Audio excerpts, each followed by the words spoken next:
ஆண்டவர் உங்களுக்கு என்று ஒரு வேலையை வைத்திருக்கிறார். பிறக்கிறதுக்கு ஒரு தேதி, பேர் வைக்கிறதுக்கு ஒரு தேதி, பிரதிஷ்டை பண்ணுவதற்கு ஒரு தேதி, ஸ்கூலில் சேர்க்கறதுக்கு ஒரு தேதி, 10th ஒரு தேதி, 12th ஒரு தேதி, டிகிரிக்கு ஒரு தேதி, இப்போ பீச்சுக்கு ஒரு தேதி, வேலை பார்க்குறதுக்கு ஒரு தேதி, கல்யாணம் பண்ணுறதுக்கு ஒரு தேதி, ரிட்டையர்ட் எடுக்கிறதுக்கு ஒரு தேதி, வீடு கட்டுறதுக்கு ஒரு தேதின்னு ஒவ்வொரு தேதியை குறித்து வச்ச தெய்வம் உன்னை ஆசீர்வதிப்பதற்கு ஒரு தேதியை வச்சிருக்கா. கைகளை தட்டி அதுவரை எங்கே இருக்கணுமா? அவருடைய பலத்த கரத்துக்குள் அடங்கி இருக்கணும்.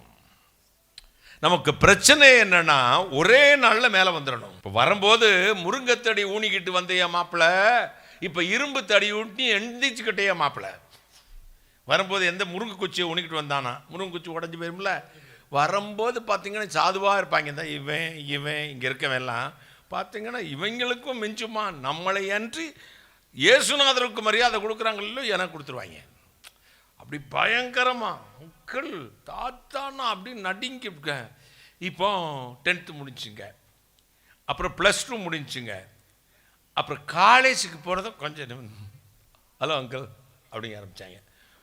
அப்புறம் இப்போ என்ன சொன்னாலும் இப்போ நான் என்ன சொல்கிறேன், ஆரம்பத்தில் கொண்டிருந்த தாழ்மை கொஞ்சம் கொஞ்சமாக குறையும்.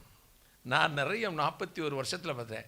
ஹலோ அண்ணே, தோத்துறண்ணே, தோத்துற அங்கிள், நீங்கள் தான் அங்கிள் எனக்கு உயிர், இயேசுநாதரை விட அப்பா அம்மாவோட நீங்கள் தான் அங்கிள், நீங்கள் சொல்கிறது தான் செய்வேன்ப்பா.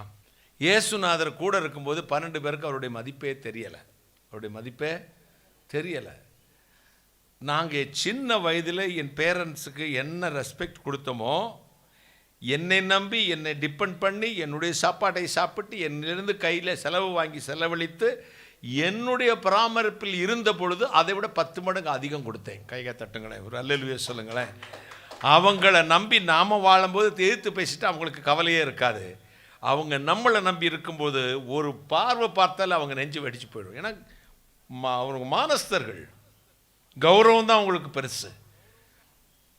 இப்போ பார்த்திங்கன்னா எங்கள் ஊருக்காரங்கிட்ட மளிகை கடையில் வேலை வைப்பானுங்க, பொட்டணம் போட்டுக்கிட்டே இருப்பான். ஒரு 2 வருஷம் பொட்டணம் போடுவான். அடுத்து அது யெகோவா ஈரே ஸ்டோர்னுங்கிறச்சுன்னா எதிர்த்தாப்பில் யெகோவா ரஃபா ஸ்டோர்னு போட்டுருவான். இந்த கடை கஸ்டமர்லாம் இங்கே எழுத்துருவான், அங்கே எழுத்துருவான். இக்கரைக்கு அக்கறை பச்சை தான் தெரியும், ஆனால் முடிவிலே தான் விளங்கும். நாம் என்ன செய்யணுமா? அவருடைய கரத்துக்குள்ளே அடங்கியே இருக்கணுமா. இந்த அடங்கி இருக்கிறது அந்த பசங்களுக்கு ரொம்ப கவலையாக இருக்குது. இப்போ வயசு பார்த்திங்களா, பையங்க என் மேலே அன்பானதாக இருக்காங்க, பசங்க என் மேலே மரியாதை தான் இருக்காங்க, அவங்க வயசு அது இருக்க விட மாட்டேங்குது.